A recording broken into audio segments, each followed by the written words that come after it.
para el capítulo de electrofisiología.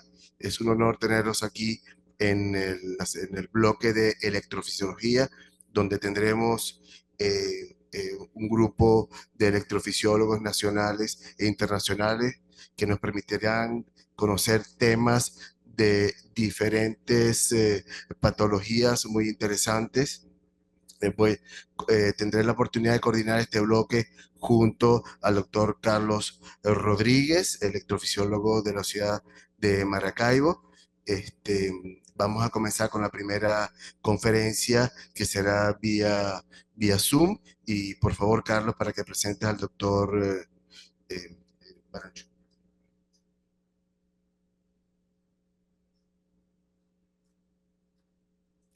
Buenos días, gracias por la asistencia. Es para mí un excelente placer presentar a un gran amigo, un gran científico. Es el doctor Adrián Baranchuk, excelente electrofisiólogo, está en Canadá.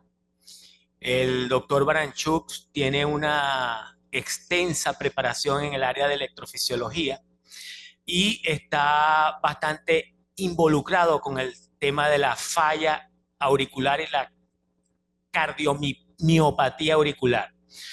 El doctor Baranchuk es formado en Argentina, luego hizo electrofisiología en España y en Canadá. Actualmente dirige un centro en Canadá. Adrián, perdóname, pero no me acuerdo del centro, creo que es Queens, no me acuerdo. Correcto, en Queen's Ah, University. ok, está en Queens, en Canadá. Y bueno, Adrián, un gran abrazo fraterno desde aquí de nuestra Venezuela querida y sabes que siempre eres bien recibido. Un abrazo, tu amigo Caco. Qué alegría, Caco, poder escucharte, y espero el año que viene poder estar con todos ustedes y darnos un abrazo. Me emociona mucho y me recuerda a nuestros tiempos en Maracaibo. Realmente un placer inmenso. Quiero agradecerle a la Sociedad Venezolana de Cardiología que me dé la oportunidad, como presidente de la Sociedad Interamericana de Cardiología, estar compartiendo los 70 años de vida y poder estar junto a colegas como el doctor Fuenmayor, como el doctor Rodríguez, como el doctor Mendoza, Eliodoro, que son colegas pero al mismo tiempo son amigos entrañables. Es un placer enorme para la SIAC poder decir presente en esta fecha tan especial para la Sociedad Venezolana de Cardiología y nuestros deseos más profundos que los tiempos que se están viniendo sean los mejores para Venezuela. Voy a invertir los próximos 15 minutos entonces en darles una perspectiva en lo que es actualmente lo que llamamos falla auricular y cómo se inserta las arritmias y la insuficiencia cardíaca con función de eyección preservada dentro de este tópico. Solamente recordarles que hoy a la noche juega Venezuela contra Canadá y ustedes se podrán imaginar qué camiseta tengo puesta, que justamente no es la roja y blanca, sino que es la otra. Ahora, el problema está en que si Venezuela le gana a Canadá, la semifinal va a ser Venezuela-Argentina y ahí se pueden llegar a romper algunas de nuestras amistades. Con el profesor Mendoza la amistad seguirá, pero espero que si Venezuela le gana a Canadá y después le gana a Argentina no me esté hablando de fútbol todo el día. Sin más preámbulo, entonces, estos son conflictos de interés para esta falla, para este tema de falla auricular. No hay sponsoreo, así que hacemos nuestro propio sponsoreo desde la KEC. Y lo que les quiero mostrar es un esquema muy rápido de cómo se hace para involucrar un nuevo concepto o síndrome o una alteración cardiovascular que no haya sido previamente definida. Entonces todo empieza con un proceso largo de observación y una búsqueda sistemática, porque muchas veces las excelentes ideas que tenemos ya fueron de alguna manera aproximadas por colegas 20 o 30 años antes de que a uno se le venga la gran idea a la cabeza.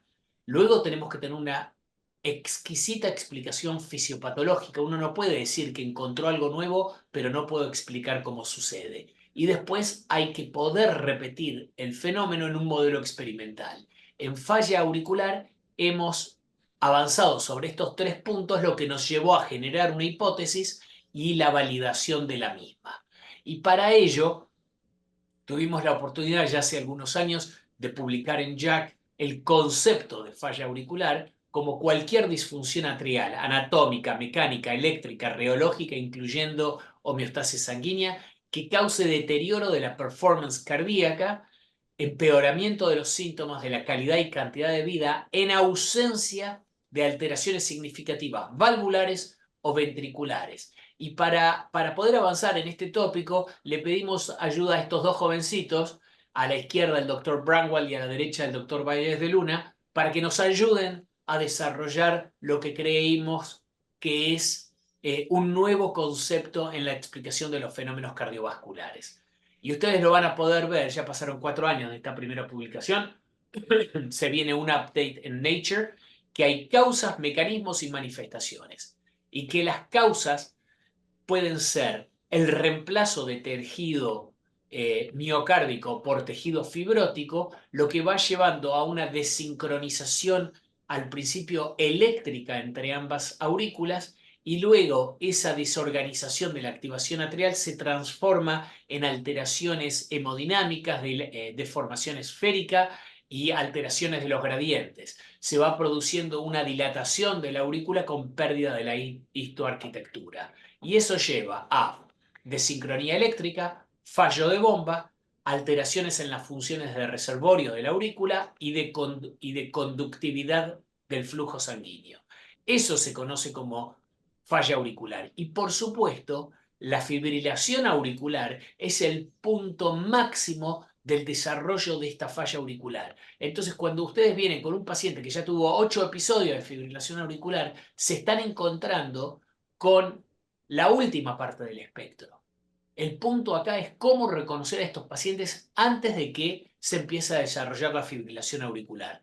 Y por supuesto, con el desarrollo de FA aumenta la trombogenicidad y el riesgo de stroke y se deteriora la función hemodinámica. Entonces, las manifestaciones pueden ser directamente accidente cerebrovascular, isquemia, insuficiencia cardíaca. Como digo, como esto inicialmente no tiene compromiso ventricular, no es una alteración atrial secundaria en compromiso ventricular, generalmente la falla de bomba se presenta con función de eyección preservada.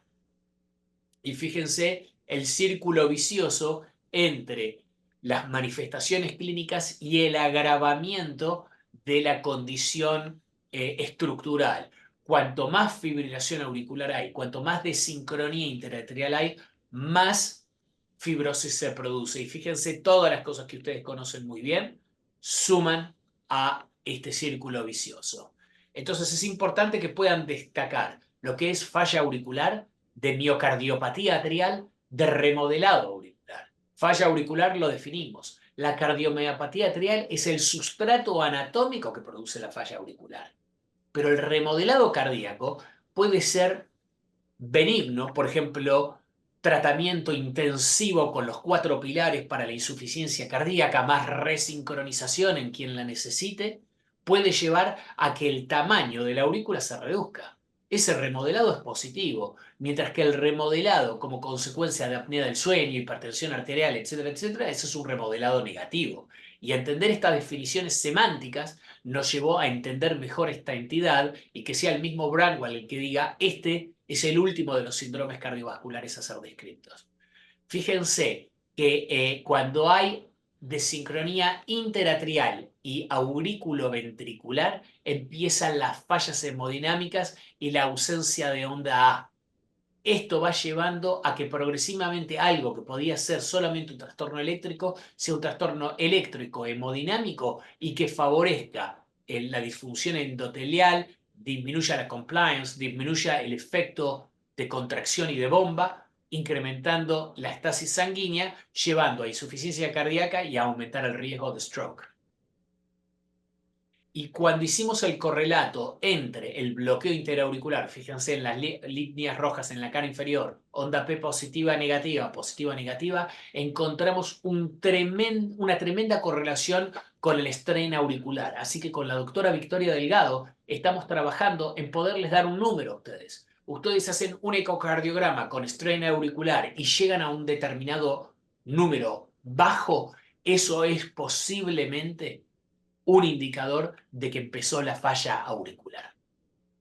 Sigue esto. Sabemos que el fenómeno es progresivo. Fíjense, 2007, 2011, 2013, en una cuestión de años, cómo la onda P se va ensanchando y va perdiendo su morfología con el componente positivo o negativo. Eso se llama bloqueo interauricular y Vallés de Luna descubrió que este bloqueo interauricular se asocia con aleteos auriculares atípicos, pero fundamentalmente con fibrilación auricular. De nuevo, de sincronía eléctrica AB e interatrial, fallo de bomba y de función de reservorio y fallo en la función de conducción. Son otra vez las causas y triggers de fallo auricular. Y fíjense que el fallo auricular puede ir mucho más allá de la aurícula izquierda. Puede producir hipertensión pulmonar, insuficiencia mitral por dilatación del anillo, infartos tipo 2 por embolia. O sea que cuando uno enferma las aurículas,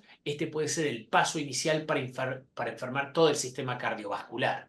Fíjense, en este caso, un paciente con marcapaseo auricular y bloqueo interatrial. Fíjense la alteración de la onda P, positiva, negativa, cómo la alteración de las ondas EA va llevando a su vez a la falla hemodinámica.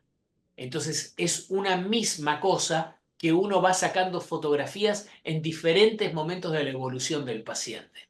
Por eso abran los ojos y cuando ven bloqueo interauricular en un electrocardiograma, a prestar atención porque este es el paso inicial para el desencadenamiento de la falla auricular.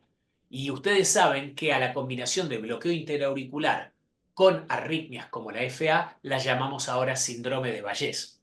¿Y qué es? No es ni más ni menos que la onda P positiva, negativa, positiva, negativa, positiva, negativa en la cara inferior, reflejando que la activación interauricular a través del Bachmann está interrumpida y por eso la aurícula izquierda se depolariza de abajo hacia arriba. Y esto lleva a fibrilación auricular.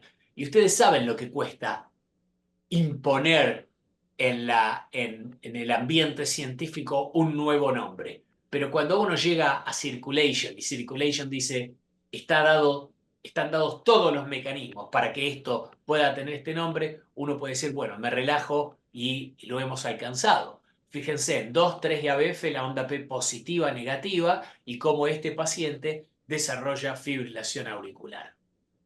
Y el accidente cerebrovascular en el fallo auricular reconoce más de una causa. No es solamente el desorden del ritmo, sino que es la deformación esférica y el aumento de la dilatación de las cámaras con la pérdida de la función de reservorio y de fallo de bomba. Todo esto va llevando a disfunción endotelial, aumento del éstasis, aumento del factor de von Willebrand y que los pacientes se presenten con accidente cerebrovascular. Entonces, fíjense cómo en diferentes estudios, esto fue hecho con los colegas de México, el bloqueo interauricular en más de 100 pacientes predijo el infarto cerebral embólico de origen no determinado, este es el famoso ESUS, 10 veces más. ¿Por qué los estudios que trataron anticoagulación en pacientes que no se presentaban con FA fallaron y fueron suspendidos? Porque no es lo mismo un paciente joven con una onda P normal que un paciente joven con un bloqueo interauricular avanzado. Lo que hay que retestear es pacientes sin historia de fibrilación auricular con bloqueo interauricular avanzado, randomizarlos entonces a anticoagulación versus aspirina. Fíjense en el grupo de pacientes con insuficiencia cardíaca, el bloqueo interauricular demostró estar en análisis multivariado asociado al desarrollo de fibrilación auricular. Y esto es lo que nos tiene que llevar a cuestionarnos el término insuficiencia cardíaca con función preservada. Esto es como decir, mi amor, tengo un dolor de cabeza que no es un tumor cerebral. Las enfermedades no se definen por la ausencia del componente de una de las enfermedades. Esto hay que repensarlo. La comunidad médica tiene que repensar que muy posiblemente la gran mayoría de los pacientes que tienen insuficiencia cardíaca con fracción de eyección preservada, en verdad lo que tienen es una falla auricular. Repensemos entonces, animémonos todos a cuestionar lo que hemos abrazado.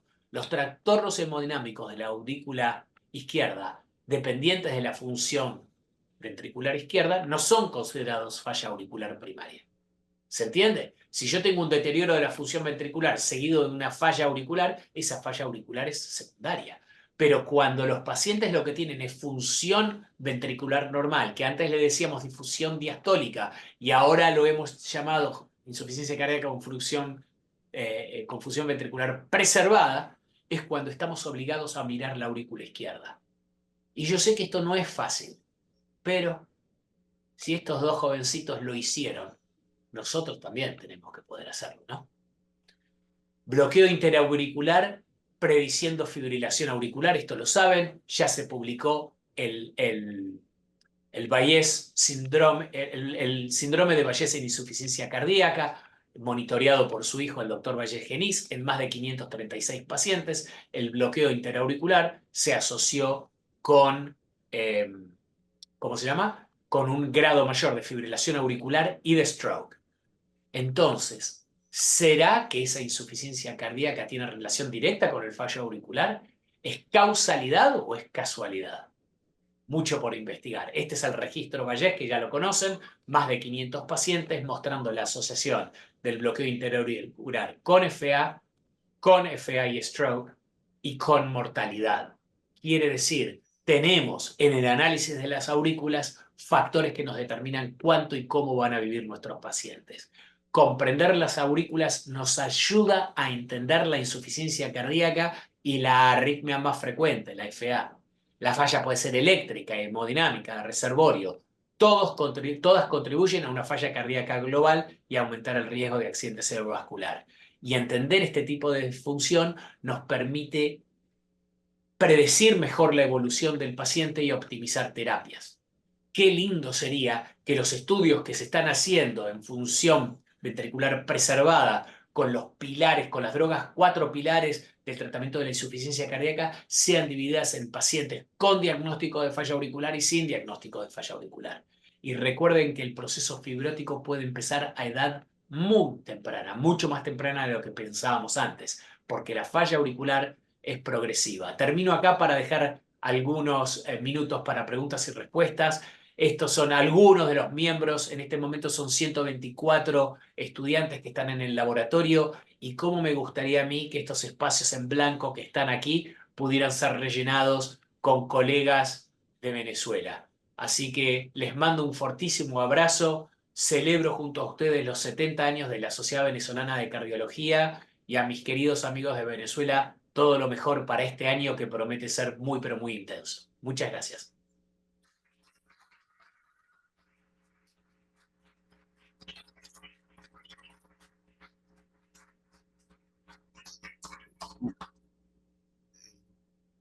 ¿No está conectado ya? Ah, sí. Bueno, oye, si nos escucha Adrián, pues muchísimas gracias por su conferencia clara. La verdad que siempre nos deja importantes inquietudes y ojalá esos espacios que quedaron en blanco pues sean llenados por colegas venezolanos. A Muchas continuación, gracias a igual, ustedes. ¿se escuchó? Ah, Sí, ¿nos señor. está escuchando? Ok. Sí, Adrián, perfecto. vamos a hacer un pequeño cambio, vamos a aprovechar a hacer una pregunta al doctor Baranchuk, ya para que él se pueda retirar y por favor nuestros jóvenes panelistas, el doctor Luis Rivas y la doctora Yolanda Abreu, si alguien quiere hacer una pregunta, no tiene micrófono.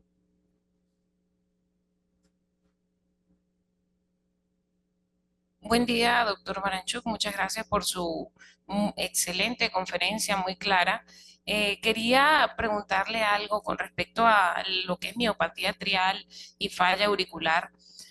Vemos muy claramente, como nos lo explicó, que tenemos predictores electrocardiográficos como el síndrome de Bayes, por flujo mitral en el eco, quizás hasta una resonancia magnética que pudiéramos hacerle al paciente. Y las guías en su última actualización ya nos están haciendo repensar el score de riesgo CHADS-PASC como una cosa suficientemente útil para empezar a anticoagular a los pacientes en riesgo de stroke a causa de arritmias auriculares o a causa de esta falla auricular. ¿Qué le parece a usted o qué piensa usted que debemos individualizar mejor a nuestros pacientes haciéndole algunas otras cosas de las que no están valoradas por el CHA2DS2-VASc? Muchísimas gracias, doctora Abreu. Es un placer enorme poder verla. Es donde usted está dando justamente en la clave. ¿Qué tenemos hoy? Hoy tenemos que los estudios que intentaron disminuir la incidencia de stroke sin FA clínica demostrada han fallado. El Navigate ISUS tuvo que ser interrumpido porque la rama rivaroxaban tenía más sangrado que la rama aspirina y no había mejoría en la reducción del segundo stroke luego del primero. Y entonces, ¿qué es lo que hicimos nosotros? Contactamos al director del Navigate ISUS que nos dijo, lamentablemente no tenemos en forma sistemática hecho los electrocardiogramas, pero nos dio los contactos con los mexicanos y analizamos los 104 casos que mandó México, que todos tenían electrocardiograma. El bloqueo interauricular produjo el riesgo de re-stroke 10 veces más que Yolanda, 10 veces más. Quiere decir que ahí hay una población de alto riesgo, pero existe el estudio que haya randomizado pacientes con bloqueo interauricular, edad mayor de 70 años, a cualquier anticoagulante oral o placebo. No, todavía no existe. Entonces es muy prematuro para mí poderle decir, Yolanda, hoy que sí hay un grupo que los identificamos por el electro donde posiblemente hoy eso sea más potente que el CHA2DS2-VASc. Pero es una hipótesis. Para yo salir a decir eso tengo que tener un estudio randomizado en la mano. Y cuando uno ve los resultados recientes de la Artesia, publicados recientemente por mi colega Jeff Healy en New England, le empieza a generar una cuestión en la cabeza que es cómo es posible que detectar FA, que para mí es el final del espectro de la falla auricular, no haya sido positivo anticoagular a todos los pacientes en forma beneficiosa y tengamos que ir a buscar un subgrupo que se beneficia. Y para identificar ese subgrupo, ¿qué tengo que aplicar, Yolanda? El CHA2DS2-VASc. Si es mayor de 4 se benefician, si es menor de 4 no. Entonces quedé atado de nuevo a esa estrategia. Me comuniqué con Jeff Healy, que es un hermano para mí, le dije, Jeff, déjame mirar los electrocardiogramas de la artilla. ¿Y qué es lo que pasó? No los colectaron de forma sistemática. Entonces yo no le puedo decir a él qué pasa con el subgrupo de pacientes que tienen bloqueo interauricular. Entonces, la única forma que tenemos de responder tu pregunta es un estudio randomizado con bloqueo interauricular y sin presencia clínica de FA. Cuando tengamos los resultados de esto, me voy a Caracas o a Maracaibo y lo presentamos ahí juntos en persona. Pero al momento es una hipótesis muy interesante, pero no tenemos aval de medicina basada en la evidencia para eso. Muchas gracias. Muchísimas gracias, Adrián.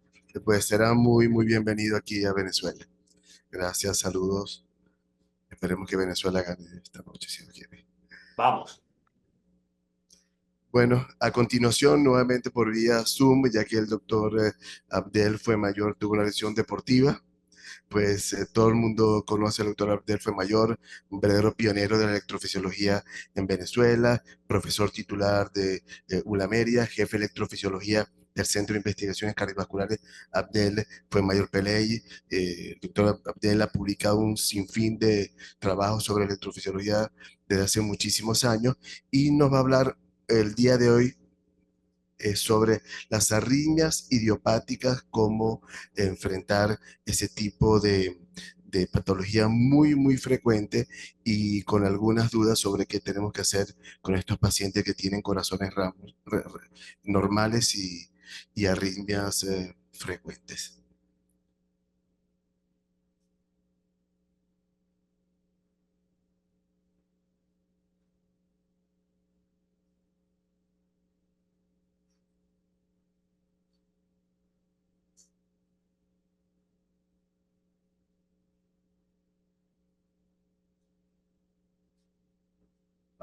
Vamos a hacer un pequeño cambio, ¿ok?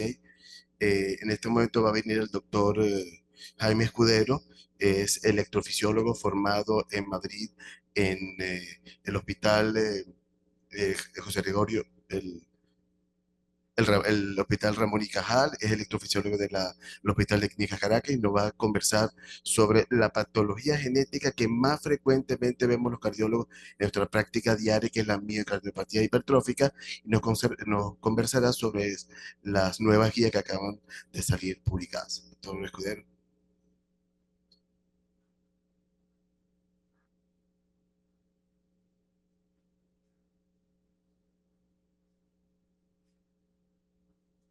Hola, buenos días. Gracias a los organizadores por la invitación para compartir estos 70 años de la Sociedad Venezolana de Cardiología.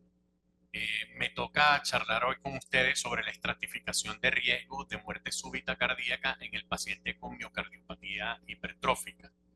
En la tarde creo que van a ampliar un poco más el tema, hablando un poco más sobre los cambios en las guías.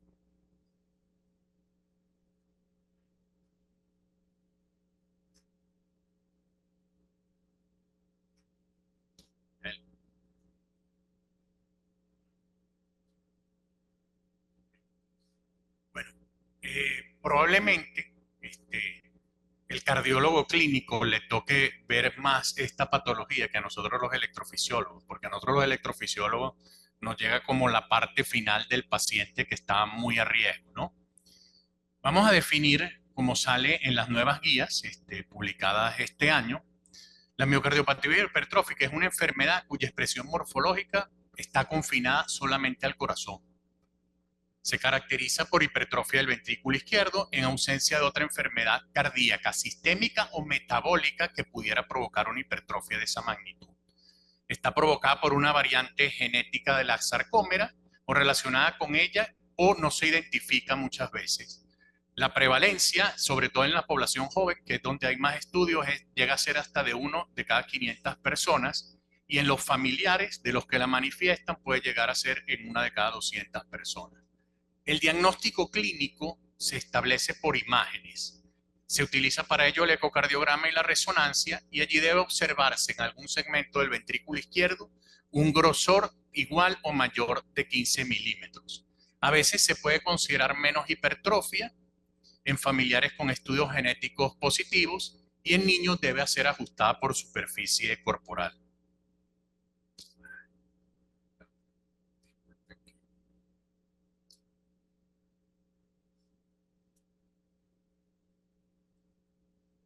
¿Cómo lo quito?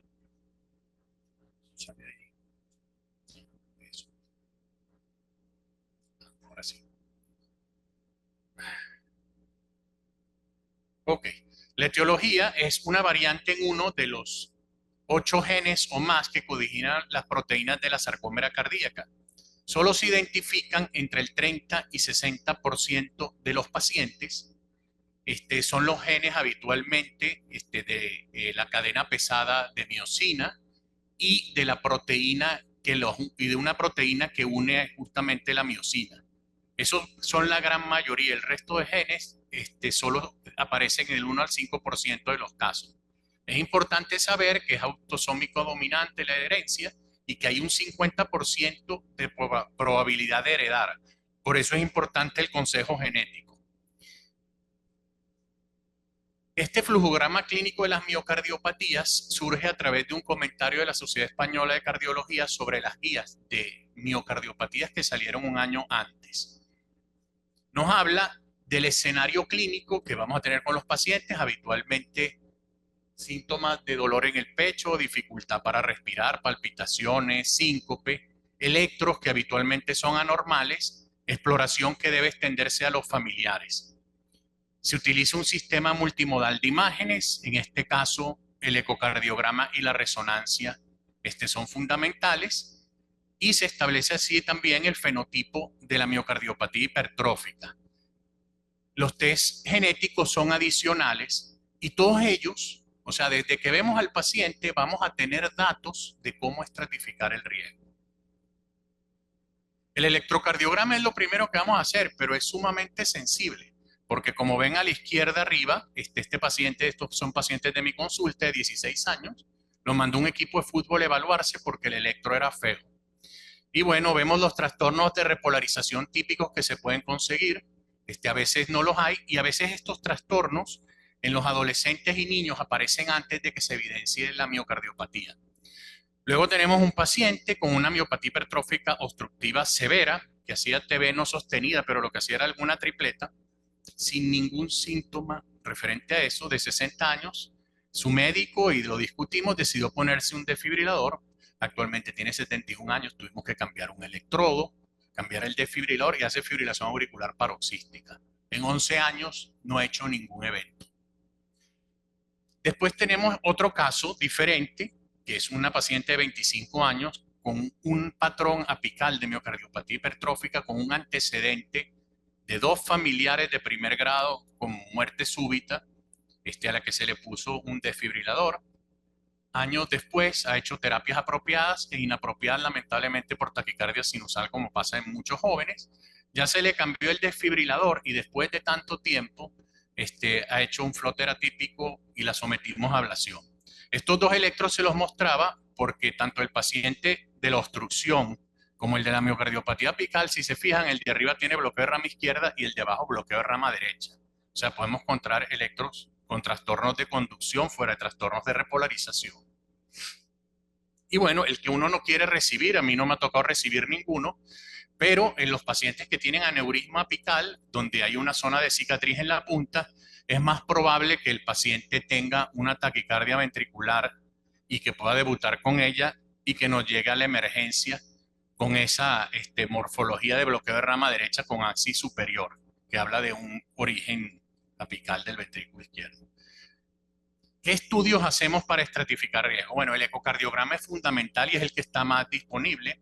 Sirve para establecer el diagnóstico, el patrón de la hipertrofia, el patrón sigmoideo que ven en el primero y el patrón de la curva reversa son los más frecuentes y son los que suelen causar obstrucción. El patrón apical no es tan frecuente y el neutral, que es todo el ventrículo, tampoco es tan frecuente. Vamos a medir el grosor de la pared del ventrículo izquierdo. Hay que medirlo no solo en el septum, en la pared posterior, en todo su recorrido. Y se va a evaluar el gradiente y también se va a evaluar el movimiento sistólico anterior mitral que vemos a la derecha. Que son importantes para medir el gradiente y descartarlo. Se puede descartar aneurisma epical, aunque la resonancia es mejor. Y además de eso, el eco tiene que ser muy completo. Hay que también ver la función sistólica, diastólica, evaluar las válvulas. El ecocardiograma se le hace a los familiares que tienen genética positiva, deben evaluarse hasta los 50 años de edad.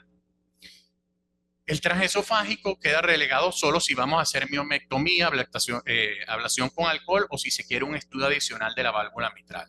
La resonancia sirve para lo mismo. En los pacientes de mala ventana o no son concluyentes, ayuda. Lo interesante es que como se ve el tejido, descarta las enfermedades infiltrativas, descarta situaciones normales como puede ser el corazón de atleta.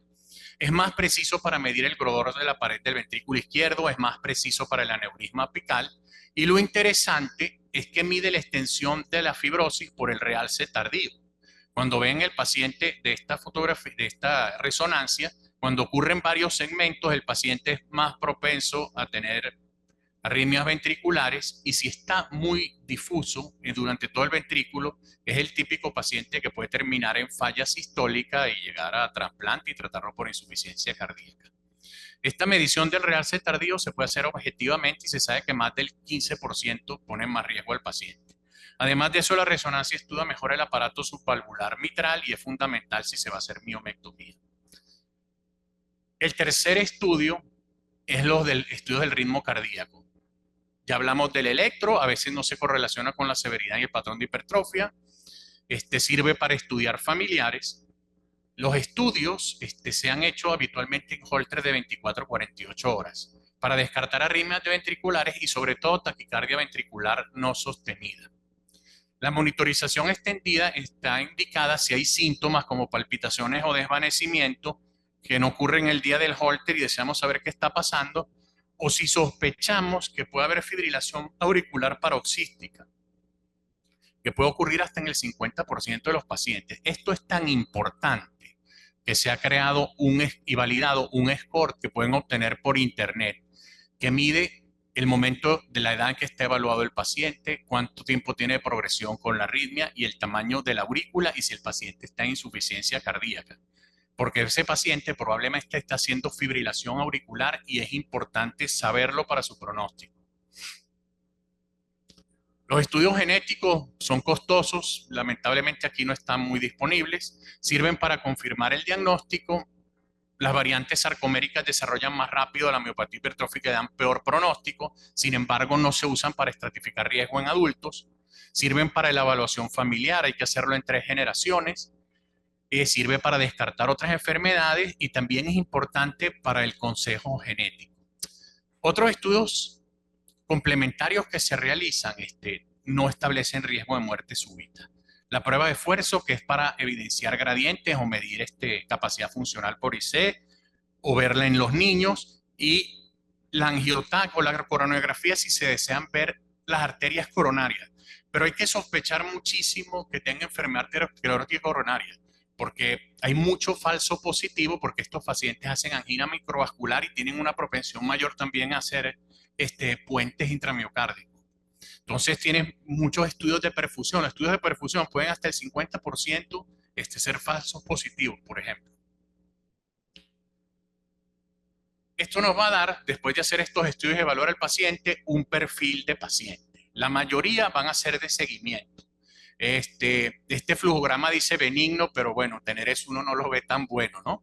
Pero son los pacientes estables que hay que seguir.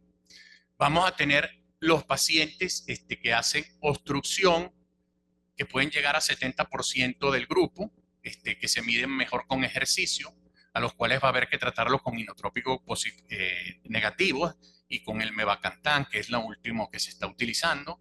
Si no mejoran, terminan en miomectomía o ablación con alcohol. Luego vamos a tener un grupo que progresa insuficiencia cardíaca, que son pocos, son del 5 al 10%, pero tienen riesgo de muerte súbita cardíaca añadido por la insuficiencia cardíaca, por tener baja fracción de eyección, o sea, caen dentro de ese grupo. Y luego están los pacientes también que hacen fibrilación auricular, que pueden llegar hasta el 50% y tienen más riesgo de ictus, más riesgo de insuficiencia cardíaca y más riesgo de mortalidad.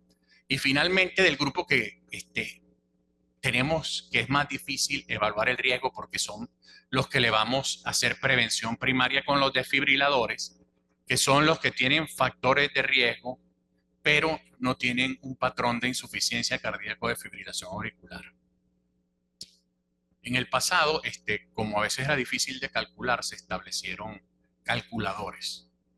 Se estableció hasta el 2014 un calculador que era para pacientes entre 16 y 60 años, más recientemente uno para niños, pero las guías nuevas sugieren no utilizarlo porque su sensibilidad es baja. O sea, es mejor utilizar los factores de riesgo que señalan las guías y discutirlo con el tratante y con el paciente. También inventaron uno para los mayores de 60 años que no sirvió porque estos pacientes tienen bajo riesgo de muerte súbita. Todavía se encuentran por internet, puede ser una ayuda adicional, pero no para la toma final de la decisión. ¿Qué factores de riesgo establece los nuevos guidelines? Bueno, la historia familiar de muerte súbita atribuible a miocardiopatía hipertrófica. Un familiar de primero o segundo grado con menos de 50 años. Y en familiares más lejanos si hay múltiples muertes. En segundo lugar está la hipertrofia severa del ventrículo izquierdo. Este es un factor ya tradicionalmente estudiado. Un grosor de pared mayor de 30 milímetros en cualquier segmento. Sin embargo, grosores limítrofes que los señalan como de 28 milímetros pueden quedar a juicio del tratante. Y hay que destacar que en pacientes pediátricos es muy difícil establecerlo. Hablan de desviaciones de la media, pero se sugiere añadir otros factores. O sea, en los niños no tiene tanto peso para la toma de decisión. Luego está el síncope inexplicable. Basta con un solo episodio, el cual tiene más valor si ocurrió en los últimos 6 meses y no es relevante si ocurrió hace más de 5 años. Hay que descartar, por supuesto, que haya historia de síncope vasovagal y que no sea atribuible a la obstrucción del tracto de salida del ventrículo izquierdo. El cuarto factor de riesgo es la disfunción sistólica, establece un punto de corte menor de 50%. La presencia de aneurisma epical, que es adelgazamiento de la punta del ventrículo, que puede ser discinético o acinético, que se observa en la resonancia sobre todo como una cicatriz transmural. Es muy raro en niños, no está bien estudiado, pero el tener aneurisma apical aumenta muchísimo el riesgo de arritmias ventriculares y muerte súbita. Luego están los datos que nos da la resonancia, el real C tardío extenso, la fibrosis difusa cuantificada o solo por estimación visual, como les mostré antes, o que sea más del 15% de la masa del ventrículo izquierdo. Tampoco está bien definido en niños. La taquicardia ventricular no sostenida, este también es uno de los antiguos factores de riesgo en un simple Holter. Cualquier episodio de más de 3 o más latidos, lo que llaman tripletas a veces, y 120 latidos por minuto. Por supuesto, tienen más riesgo los que hacen salvas frecuentes, más largas y a mayor cantidad de latidos por minuto. En niños se considera que la TB sea 20% superior al ritmo sinusal normal. El genotipo, aunque no sirve para estratificar riesgo en adultos, sí sirve en niños y establece mayor riesgo en niños. Y no olvidar la prevención secundaria. Los pacientes con historia de paro cardíaco o taquicardia ventricular sostenida requieren implantarse su desfibrilador para prevención secundaria. ¿En qué ha terminado todo esto? Primero, hoy en día la posibilidad de morirse por miocardiopatía hipertrófica, que la aquí abajo es 0,5% anual, es muy baja. Por ejemplo, la de cardiopatía isquémica y de las otras miocardiopatías dilatadas es más del 6%. Y bueno, aquí hay otras causas oncológicas y causas neurológicas. Eso, gracias a los avances y a detectar tempranamente los pacientes a más riesgo, ha bajado. En las primeras cortes llegaba a ser 6% por año y con las terapias de desfibrilación y las nuevas terapias de miomectomía, la nueva medicina que promete, el Mevacantán, ha bajado al 0,5%, ubicándose por debajo, incluso debajo de la posibilidad de morir en la población de Estados Unidos. En la tarde seguramente les van a hablar de que antes se prohibía hacer ejercicio a estos pacientes, por ejemplo, que eso alteraba muchísimo el estilo de vida, pero hoy en día sí se permite hasta cierto nivel porque el ejercicio es conveniente para la salud del corazón. Muchas gracias, todos ligando esta noche.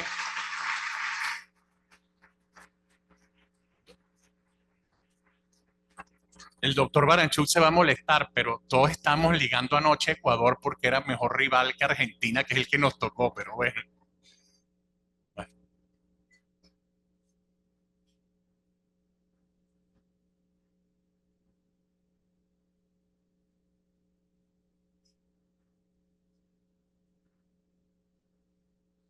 Muchísimas gracias, doctor Escudero.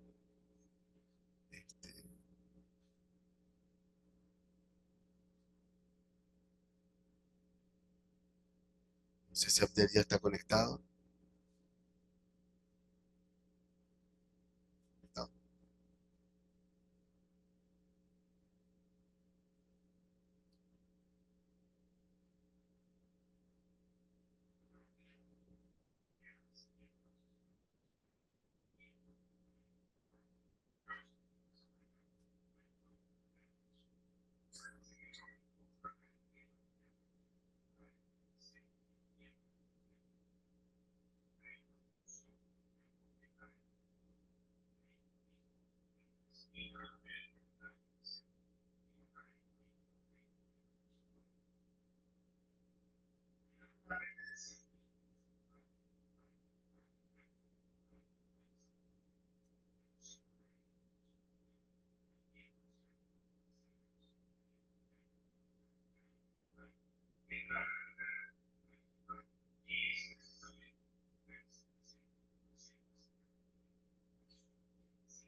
Y los que tienen síntomas, la mayoría tienen o palpitaciones o mareo en una mitad y un 10% puede presentar síncope o opresivo.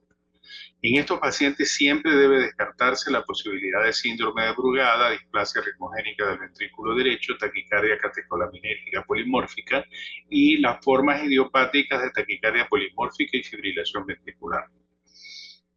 Cuando el paciente tiene una arritmia extrasistólica o salvas de taquicardia repetida, debe determinarse cuál es la carga extrasistólica en el Holter.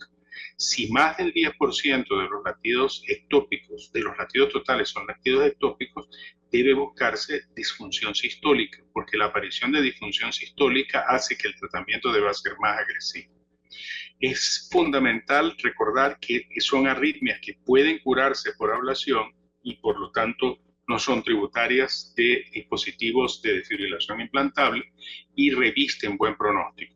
Y eso es muy importante que el paciente lo conozca. Las taquicardias ventriculares sensibles a adenosina usualmente vienen de los tractos de salida ventriculares. Hay otras taquicardias ventriculares que vienen del mismo sitio, que es por lo que hay que hacer el diagnóstico diferencial que mencionamos. Los tractos de salida se cruzan en X y son adyacentes el uno con el otro. Y eso determina entonces que deba ubicarse el sitio de origen. En esta tomografía computarizada se están mostrando las cámaras derechas en violeta y las izquierdas en rojo, y se ve cómo el tracto de salida del ventrículo izquierdo se dirige hacia la derecha y está por detrás, y el ventrículo derecho se dirige hacia la izquierda y está por delante. La raíz aórtica es prácticamente una estructura central en el corazón. Es un elemento que está relacionado con las cuatro cámaras, se relaciona con aurícula derecha, con ventrículo derecho, con aurícula izquierda, con ventrículo izquierdo. Y esta raíz aórtica puede ser el punto de origen de la taquicardia y en ocasiones se hacen las ablaciones en las cúspides aórticas. Es importante recordar que si una taquicardia viene de esta zona, el ventrículo se activa de arriba abajo y por lo tanto el AQRS debe tener una orientación inferior. Este electrocardiograma es un paciente que tiene taquicardia ventricular del tracto de salida derecho. Fíjense que el AQRS es inferior y fíjense que hay latidos de fusión, disociación ventrículo-atrial, que confirman el diagnóstico de taquicardia ventricular. Noten que el electrocardiograma es isodifásico en D1 y que en este caso la transición del QRS en precordiales se está haciendo en B3, cosa que es característica de las taquicardias que son originadas en el tracto de salida ventricular derecho. Esta paciente tenía una extrasistolia ventricular de alta carga con disfunción sistólica y presíncopes, por lo que le hicimos ablación. Noten que el catéter de ablación estaba ubicado en el sitio que se ha localizado como origen de la taquicardia. Fíjense que en el electrodo distal con el catéter de ablación se está registrando una actividad que precede al QRS en 30 milisegundos, o sea, el sitio de activación más precoz. Aparte de eso, en ese mismo sitio, con el registro unipolar, se registra negatividad única. Y además, cuando se estimula con el catéter de ablación puesto en ese sitio, se reproduce a la perfección la morfología de la taquicardia en las 12 derivaciones. Ahí se hizo ablación, se eliminó el foco extrasistólico y la taquicardia y la paciente ha permanecido por más de 5 años asintomática. En la taquicardia fascicular, el mecanismo es diferente, es reentrante. Usualmente es del fascículo posterior-inferior y en el 98% aproximadamente de los casos, el punto de salida del circuito para activar el resto del ventrículo está en la región del fascículo posterior izquierdo, basal inferior. Ella puede aparecer inducida por extrasístoles o por estimulación programada tanto en aurícula como en ventrículo. Terminan con verapamil terminan con sobreestimulación, dan respuestas de reactividad de reentrada por la estimulación y el encarrilamiento, y son más frecuentes en hombres entre los 15 y los 40 años. Casi siempre el paciente presenta síntomas y en el 98% son palpitaciones o mareos, una minoría presenta al síncope o presíncope. Debe descartarse taquicardia supraventricular conducida con aberrancia, tipo reentrada nodal común, reentrada rama-rama con el caso ventricular, y nuevamente son arritmias que pueden curarse, revisten buen pronóstico, son susceptibles de ablación y no requieren el empleo de desfibrilador automático implantable. Este es el electrocardiograma de un paciente con taquicardia ventricular fascicular izquierda. Noten que el eje eléctrico está alrededor de menos 90 grados, es decir, con orientación superior. La morfología es de un bloqueo de rama derecha y noten que la R es de menor tamaño que la R', al revés de lo que se ha descrito como característica de otras taquicardias ventriculares izquierdas. La progresión del QRS en las precordiales es como la que hace característicamente un bloqueo de rama derecha, y el QRS es relativamente estrecho. En este caso tiene 140 milisegundos. Esas son características de esa taquicardia fascicular. En la ilustración de Netter se muestra el sistema de conducción visto desde el ventrículo izquierdo. La zona de emergencia de la taquicardia ventricular está señalada en el círculo amarillo, y ahí se colocó un catéter de ablación. A la izquierda pueden observar un registro intracavitario con catéteres en la posición de His, en el ápex derecho, en el tracto de salida derecho, y un catéter de ablación que está marcado como ABL. Y es evidente que el His, marcado por la flecha roja, se activa después del inicio del QRS. La primera activación de la taquicardia se registra en ABL distal, que está señalado con la flecha azul. Y vean que ahí hay una espiga consistente antes de cada QRS. Se registra 45 milisegundos antes del inicio del QRS de superficie, señalando que es el sitio de activación más precoz, es por donde empieza la activación ventricular. Esa taquicardia que emerge en esa zona, entonces asciende por los fascículos, activa retrógradamente al GIS, y por eso el GIS se ve después del inicio del QRS, y regresa, y la zona de circulación lenta la hace por disociación longitudinal en los fascículos, completando así el circuito y activando a partir de ahí el resto del ventrículo. La activación va de la región inferior hacia la superior, y de ahí la orientación del QRS. Este es el algoritmo para tratamiento de taquicardias ventriculares y extrasistolia idiopática de los tractos de salida y de las ramas. Aparece en las últimas guías de la publicación de la Sociedad Europea de Cardiología. Se indica que hay que hacer una historia cuidadosa, examen físico, electrocardiograma, Holter, y en el caso de que haya dudas acerca de que el paciente sea completamente normal, se recomienda resonancia magnética. Si el paciente ya se descartó cardiopatía estructural, entonces hay que verificar los síntomas, que son los que van a guiar la forma de tratamiento. Si el paciente sí tiene síntomas y la taquicardia, por sus características electrocardiográficas, electrofisiológicas, corresponde a una de tracto de salida o una taquicardia fascicular, entonces la recomendación primaria es ablación, porque, insisto, puede curarse y desaparecer de la vida del paciente. Si no hay la posibilidad o no se realiza ablación, la elección son betabloqueantes, calcioantagonistas tipo verapamil, diltiazem, y en caso de fallar eso, flecainina. Vean que hay una recomendación de no utilizar, es clase 3, no utilizar amiodarona. En el caso de que la taquicardia cumpla con las características de no ser de un cardiópata, pero no cumple con el diagnóstico de taquicardia fascicular o de tracto, entonces el tratamiento de elección, nuevamente, betabloqueantes, calcioantagonistas no dihidropiridínicos, y como segunda posibilidad, ablación. Ahora, si el paciente no tiene síntomas o no los tenía antes de que usted le dijera que tiene arritmia ventricular, entonces hay que ver la carga extrasistólica. Si la carga extrasistólica está entre el 10 y el 20%, entonces 10 o 20% de los latidos registrados son arritmia. Entonces, en ese caso debe hacerse seguimiento por lo menos semestral y buscar el estado de la función ventricular, porque si la función ventricular se deprime, el paciente debe considerarse ablación.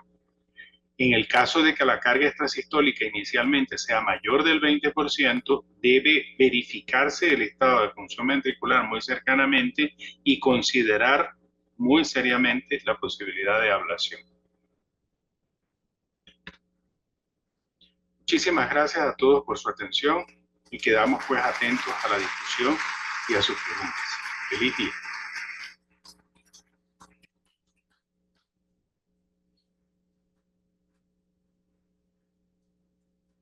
Excelente conferencia del doctor Abdel. Le damos un gran abrazo y saludos desde acá del Congreso. A continuación vamos a tener al doctor Hernán Roa, quien es formado como cardiólogo y como médico en la ULA. Hizo el posgrado de cardiología también en la Universidad de los Andes. Luego estuvo en Madrid, donde se formó como electrofisiólogo en el Hospital La Paz. Actualmente es profesor de cardiología en la ULA Táchira y está a cargo del servicio de electrofisiología y marcapaso en la Policlínica Táchira en San Cristóbal. Con ustedes el doctor Hernán Roa.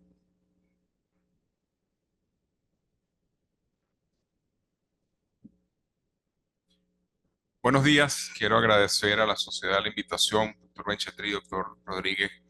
Gracias por tomar en cuenta la provincia y bueno, muy ilusionado de estar acá nuevamente.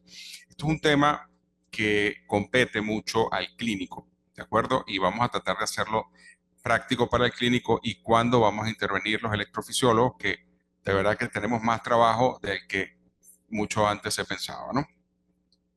¿Cómo vamos a evaluar a un paciente con preexcitación ventricular? Y es que la preexcitación ventricular desde 1930, que fue descrita por estos tres seres que están en esa foto a la derecha de la lámina, que decía que había un paciente sano sin cardiopatía que presentó una taquicardia y tenía en el electro de vaso un PR corto, bloqueo de rama y palpitaciones. Esa morfología de bloqueo de rama no era otra cosa que la descripción de un AS, ¿okay? O de un fascículo, un tracto atrioventricular que permitía la excitación del ventrículo por una vía alterna distinta al sistema de conducción normal. Se describe como el síndrome como el síndrome de Wolff-Parkinson-White porque debemos hablar y decir que si el patrón de Wolff-Parkinson-White existe, que es onda delta con PR corto sin palpitaciones, estaremos hablando de una preexcitación asintomática o solo el patrón de Wolff-Parkinson-White.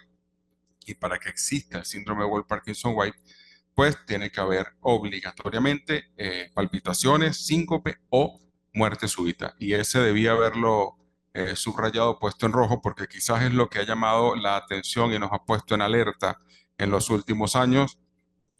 Y fíjense que la prevalencia de taquicardias supraventriculares anuales es 0.25 por cada 1000 personas, con incidencia de 35 por cada 100.000. Las damas tienen más posibilidades de hacer taquicardias supraventriculares, sobre todo si son intranodales y las vías serán más de los caballeros, ¿ok? O de los varones.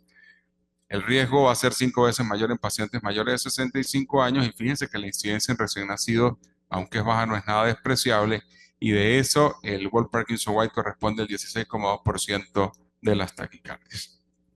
Nosotros quizás acá, en nuestro país, los servicios de cardiología pediátrica, de electrofisiología pediátrica son pocos. Sí, realmente, bueno, Carlos es uno de los pioneros, el doctor fue mayor en Mérida también, que hacen bastantes niños, entonces nosotros tenemos mucha oportunidad de ver adultos con Wolff-Parkinson y White, ¿ok? La incidencia de Wolff-Parkinson y White va de 0,15 a 0,25%, pero va a aumentar más del doble en pacientes que tienen familiares en primer grado de consanguinidad con este problema.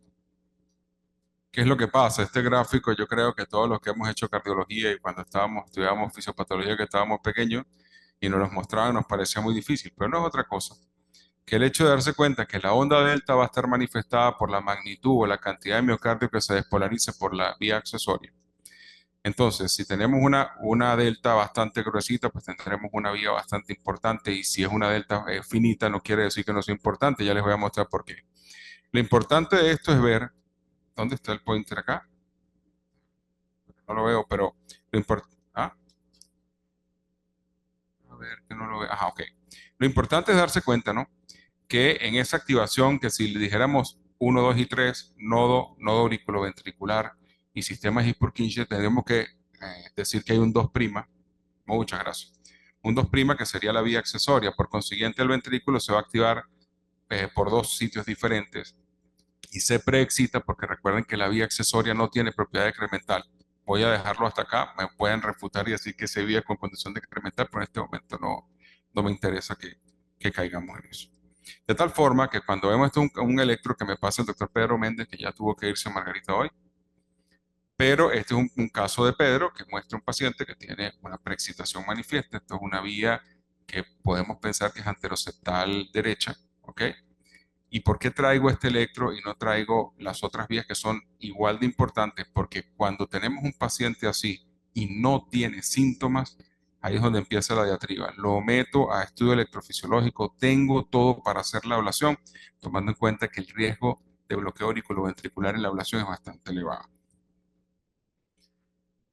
Me dicen, ¿cómo estratificamos un paciente? Pues bueno, tenemos que empezar por el principio. El principio es la historia clínica, porque recuerden que la diferencia de palpitaciones no palpitaciones marca la presencia o no del síndrome de Wolff-Parkinson-White. Por supuesto, bueno, todo lo que tengamos que hacer de la bioquímica y por supuesto un electrocardiograma de 12 derivaciones de superficie, que es muy importante. Importante entender si tenemos alteraciones en la ecocardiografía transtorácica, pues recuerden que alteraciones como la anomalía de Epstein está relacionada con la presencia de vías accesorias derechas. Y luego venimos acá y voy a poner el puntero acá donde dice el test de esfuerzo, ¿ok? O el test de tolerancia al ejercicio. Durante muchos años se ha pensado, y no es que no sea así, pero se ha pensado que hacer un test de esfuerzo y ver hasta dónde se manifiesta la vía accesoria nos podría decir si la vía era de alto o de bajo riesgo. Decíamos, bueno, si una vía accesoria se bloquea, no se expresa antes de 120 latidos por minuto, pues, se bloquea pronto, pues no le prestemos atención porque la vía accesoria es de bajo riesgo y bueno, pues podemos dilatar un poquito el tratamiento intervencionista o yo qué sé. Bueno, así pasamos varios años y me acuerdo yo que en el año 2005, que era yo R3 de cardiología, se presentaba un trabajo y la diatriba era, ¿ablacionamos todos los pacientes o nos quedamos tranquilos con los pacientes que son asintomáticos? En ese momento la discusión, que estuvo muy buena, está el doctor Carlos Morillo, decía, bueno, déjelo tranquilo. Y entonces la pregunta es, si es un hijo suyo, dice, bueno, pues si es un hijo mío, para no ablacionarlo yo mismo, pues llamo a un amigo que lo ablacione si le dan taquicardia, ¿no? El tema fundamental de esto es que la incidencia de fibrilación auricular secundaria a taquicardias ortodrómicas no es nada despreciable y entonces la muerte súbita puede ser la primera manifestación de un paciente que tenía preexcitación y no lo sabía.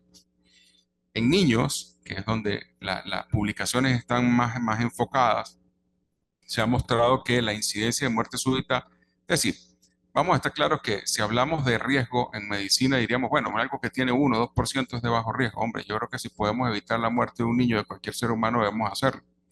De tal manera que ha corrido mucha agua bajo el puente y cada día nos acercamos más al tema de la evaluación. Fíjense que dice que hacer un estudio electrofisiológico está indicado como es una indicación 1B, pero siempre poner betamiméticos. ¿Okay? El isoproterenol es el betamimético de elección. Aquí a veces no lo tenemos, pero podemos utilizar cualquier otro betamimético y tratar de desencadenar o mostrar lo que nosotros queremos. Porque, fíjense, aquí está este dato que se sigue manteniendo después de una publicación de Europeis de este año que ya vamos a hablar.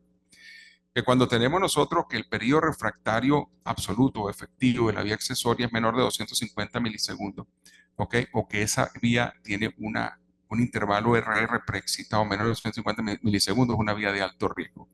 Pero entonces, ¿qué pasaba? Bueno, esto es en un artículo de revisión de múltiples artículos del manejo de Wolff-Parkinson-White en los niños y decía que si algo había cambiado. Fíjense que ellos por ejemplo, en el trabajo de Yadimir es interesante que hacen ablación a todas las vías de alto riesgo. Lo interesante de acá, los puntos de corte que utilizaron para cada uno de los parámetros electrofisiológicos y evidentemente pues vamos a quedarnos con 250. A mí me enseñó el doctor Leonardo Ramírez a hablar en números gruesos para que no se nos olvide, porque cuando decimos 237.5 y 241.3 se nos va a olvidar. Entonces 250 para el periodo refractario efectivo y para la conducción o para el RR preexcitado más precoz. Este artículo que dice, bueno, ha sido así como un poco el culpable que yo esté hablando de esto acá hoy, que es el del Dr. Jetren y sus colaboradores, publicado en Europeia de 2024. Le tomó 178 pacientes, de los cuales 164 siguieron en carrera y le hicieron a todos prueba de esfuerzo y catalogaron en pacientes de bajo riesgo aquellos que tenían pérdida de la onda delta, ¿ok? O progresiva de la preexcitación, o aquellos que esos eran los de bajo riesgo y los que no perdían la preexcitación, los que se mantenían preexcitados eran de alto riesgo, ¿no?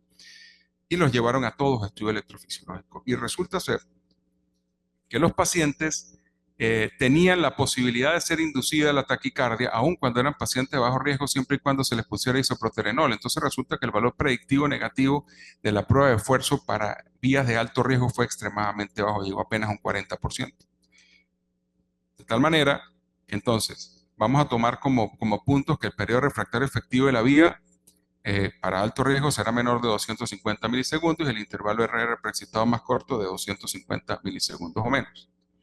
Que la sensibilidad, especificidad, valor predictivo positivo, negativo, efectivo, de la prueba de esfuerzo va a ser bastante baja, entonces no nos quedemos con eso.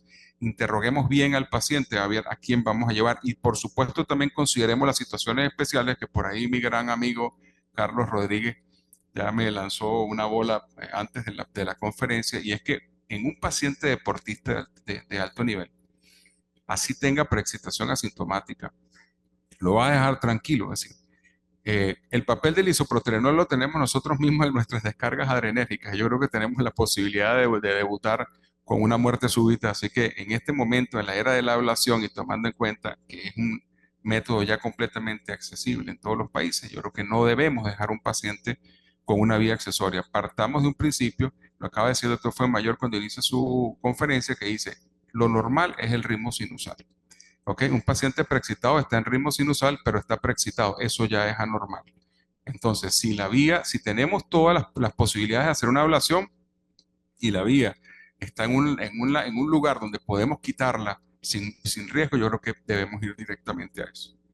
La proporción de pacientes con parámetros de riesgo fue similar entre pacientes sintomáticos y asintomáticos. Es decir, o sea, bueno, cuando nos vamos ya a la profundidad nuestra de la electrofisiología, vamos, que tenemos que entender y explicarle a la gente. O sea, antes, cuando yo empecé en esto, éramos poquitos, ¿no? Y cuando éramos residentes nos llevaban obligados a las charlas de electrofisiología, pues si no, esto fue moverse, se ponía bravo.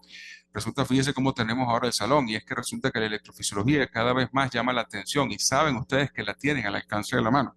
De tal forma que este estudio lo que nos dice es que la pérdida repentina de preexcitación durante prueba de esfuerzo tiene un bajo valor predictivo negativo para excluir vías accesorias de alto riesgo, y que el isoproterenol debe ser considerado de rutina, y si no tenemos, bueno, vamos a ver qué le ponemos, porque a veces aquí en Venezuela no lo tenemos, ¿vale? Aquí tenemos en los circulitos rojos de un Jack Case Report de 2019, para que vean ustedes, fíjense en los circulitos rojos lo que pasaba en el intervalo preexcitado, ¿ok? Y esto es lo que nosotros queremos evitar. Esto es de un artículo del Indian Pacing donde se muestra un niño, ¿ok? Un niño de 15 años, ¿ok? Que debuta con una FA preexcitada, ¿de acuerdo? ¿Qué hacemos con eso? Aquí no nos ponemos a inventar, ¿de acuerdo? FA preexcitada, lo ideal es cardiovertir, no ponerse a inventar. Recuerden que todos los fármacos que frenen el nuevo aurículo ventricular van a favorecer la conducción por la vía, y una FA la vamos a convertir en FB. Así que mosca con eso, eso es una cuestión. Aquí, a mí me encanta cuando se discuten las guías de ACLS y estas cosas, porque recuerden que esto son cosas muy prácticas, pero nosotros somos médicos, nos dedicamos a cardiología, aquí hay médicos internistas, intensivistas, pediatras. Entonces, esto aquí no nos ponemos a inventar. Este paciente tiene que ser cardiovertido de inmediato. Esto es el algoritmo del Task Force del 2020 de la europea, y es interesante porque dice, bueno, ¿qué hacemos? Pacientes de alto riesgo. La gran pregunta que nosotros debemos hacernos después de la revisión es, ¿habrán pacientes realmente de bajo riesgo? Yo creo que es lo más bonito de lo que vamos a discutir más adelante. Existen miles de algoritmos. Nosotros en nuestro tiempo, bueno, ya cuando yo digo que hice posgrado entre el 2003 y el 2005, ya la cosa es historia patria con este poco gente joven que hay acá.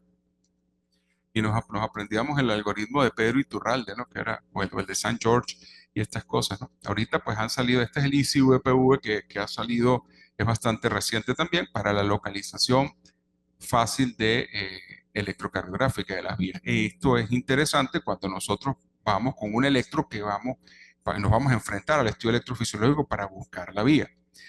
Que es interesante y con el respeto de mis colegas electrofisiólogos, a mí me gusta mucho la practicidad. Entonces pueden haber 2000 criterios, pero yo siempre utilizo 3 o 4. Yo sé que la cabeza mía no da para más, pero yo siempre digo, miren la delta en cara inferior, miren la delta en B1 y miren a ver si hay bloqueo de rama. Y con eso ya vamos a ver si la vía es anterior o posterior, si la vía está en el septo o es o es lateral o es lateral izquierdo o es lateral derecha.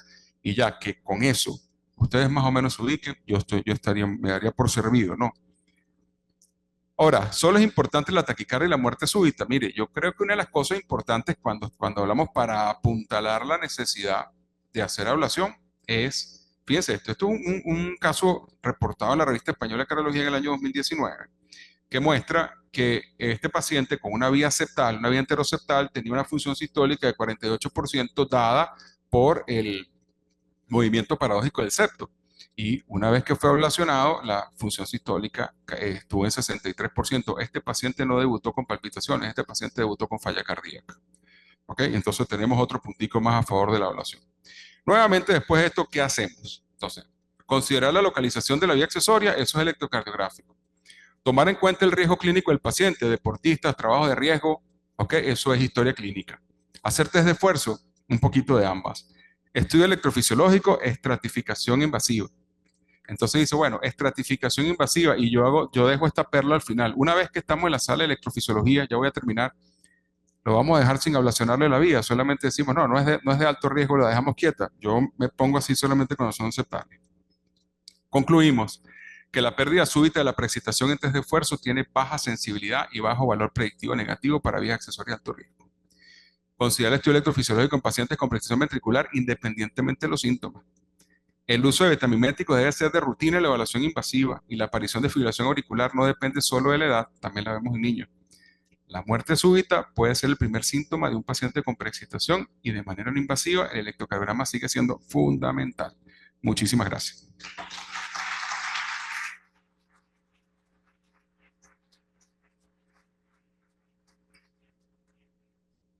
Muchísimas gracias, Hernán, por tu excelente presentación. Vamos a aprovechar que nos quedan pocos minutos para hacerle la primera pregunta. Abdel está conectado. La doctora Yolanda Abreu va a hacerle una breve pregunta a Abdel. ¿Me escucha, Abdel? Hola.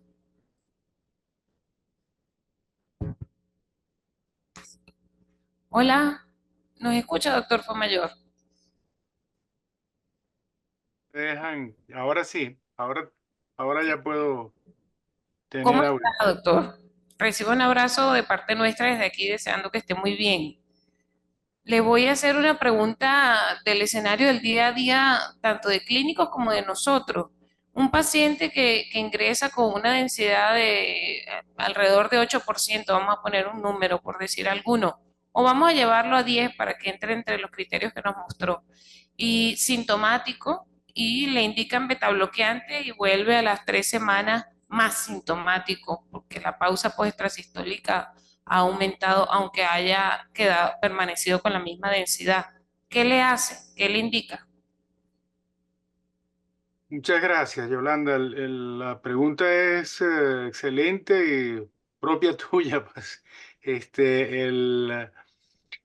Las guías son guías, ¿no? Como siempre. Y en este punto en particular, yo nos invito a todos a pensar qué le vamos a decir al paciente, porque muchas veces ese paciente no tiene síntomas y cuando va a nuestra consulta sale pensando que se va a morir. Los síntomas en buena medida dependen de lo que le diga el médico, ¿no? Y hay que categorizarlo por su estado particular. Ahora, si el paciente no mejora los síntomas con el tratamiento adecuado que se le haya puesto y persiste con alta carga, nosotros consideramos seriamente y le planteamos al paciente la posibilidad de ablación. Hay que recordar que estas arritmias, a pesar de estar supuestamente en ausencia de cardiopatía estructural, ellas pueden producir cardiopatía estructural. Porque pueden inducir miocardiopatía por arritmia. Muchas gracias, doctor. El Ok, doctor Luis Rivas va a hacer una pregunta al doctor Escudero. sí, para el doctor Escudero, doctor, todos estos factores de riesgo que ya nos mencionó tradicionalmente conocidos y nuevos elementos como la resonancia, el reverse tardío, de todos estos factores, ¿qué considera usted que nosotros en nuestra consulta independientemente debemos considerar para poder explicar a este paciente y poder indicar algún tipo de actividad física, por ejemplo? ¿Cuál de ellos sería lo que tenemos que tener mucho más cuidado?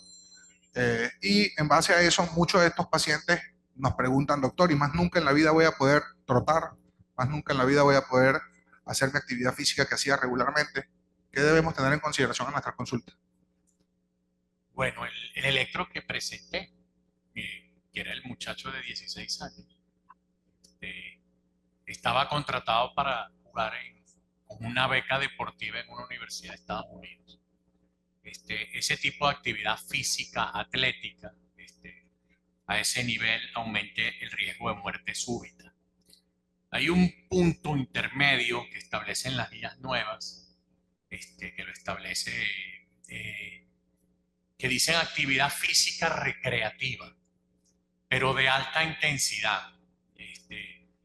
Hay gente que hoy en día se toma la actividad física recreativa con mucha seriedad y aunque no viva del deporte, hay gente que se la pasa corriendo maratones, se hace más de 100 kilómetros a la semana de entrenamiento. O sea, ¿cuál es el límite?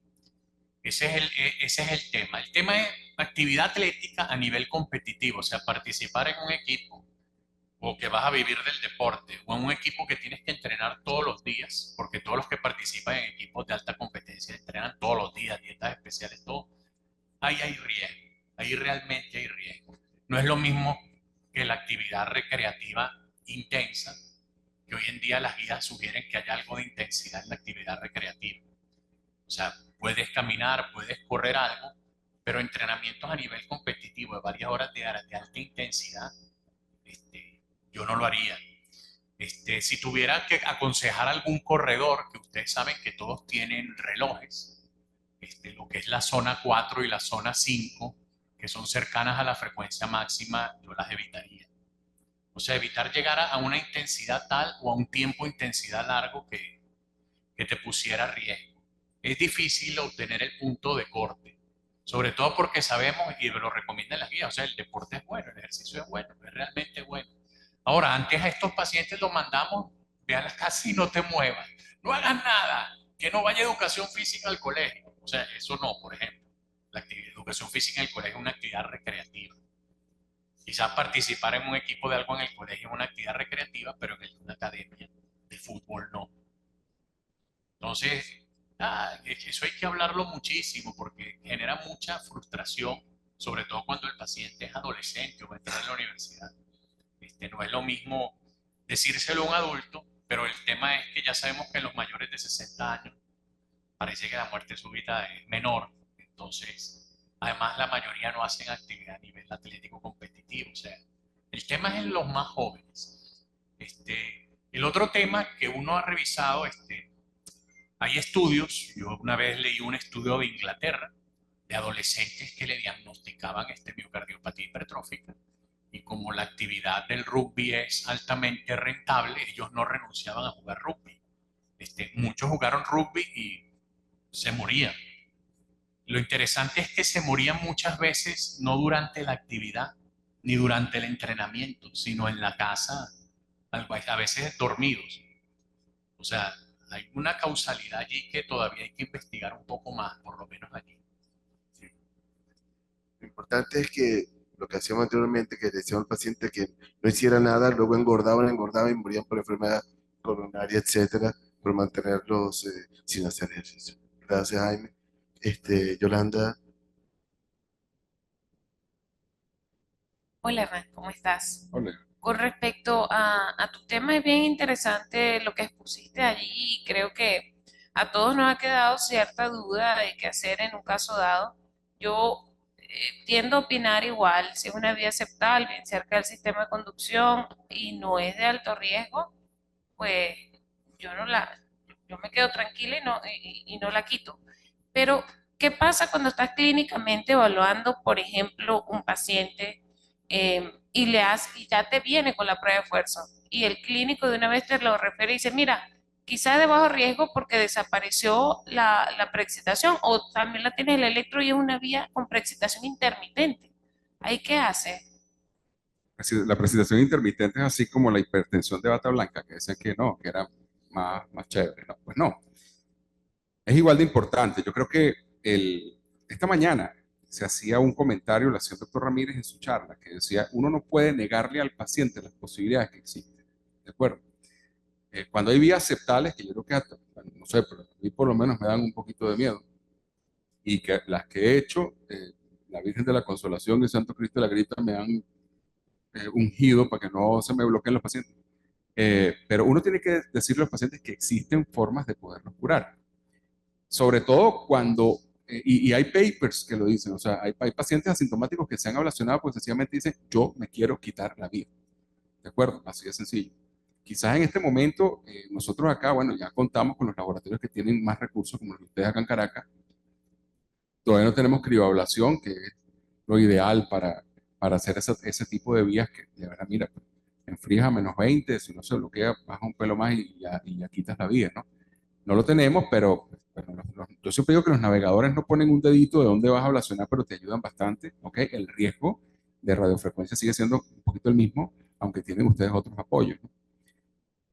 Uno tiene que decirle al paciente, doctor, no se puede hacer nada por mí, no, sí se puede hacer, ¿ok? Lo que pasa es que yo no lo puedo hacer. En este momento no puedo ser egoísta, a mí me interesa es la vida del paciente, su prosecución en todas las cosas que hay que hacer, Yoli. O sea, si es de bajo riesgo y el paciente no tiene síntomas, mira, te lo piensas y lo conversas con él. Pero si el paciente ya tiene la indicación de ablación, ojo, porque si le pasa algo te echan la culpa, ¿ok? Y en cierta forma es tu culpa. O sea, te dice, bueno, ya la evidencia dice que las vías de bajo riesgo están así como en entredicho, ¿ok? Yo creo que la idea es mandar al paciente a ablación con los recursos que se tengan.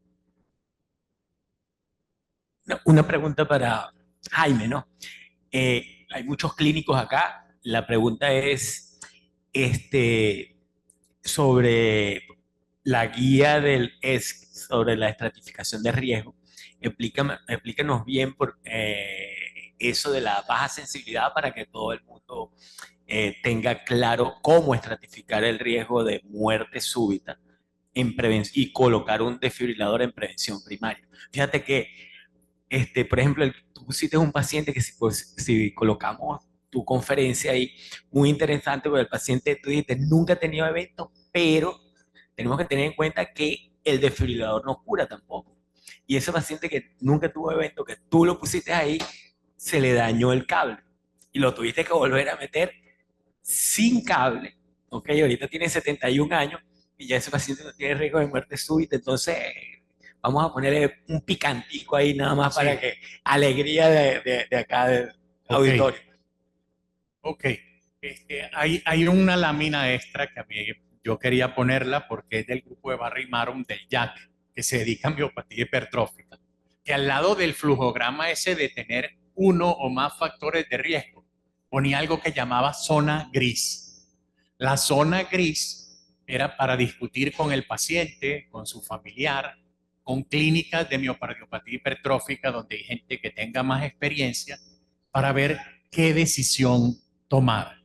Ese caso de ese paciente fue una decisión muy consensuada con el paciente, porque el cardiólogo que lo refirió le dijo que era de bajo riesgo, pero el paciente dijo que no lo quería correr. Y el paciente había jugado, les cuento, fútbol casi a nivel profesional durante sus primeros 40 años, y le descubrieron esto por casualidad en un chequeo. Pero él prefirió no correr ese riesgo. A veces se prefiere no correr ese riesgo, algo que sale en las guías nuevas, que es la decisión consensuada. Eso hay que discutirlo. Bueno, muchísimas gracias al expositor, a nuestros panelistas y a todos los presentes.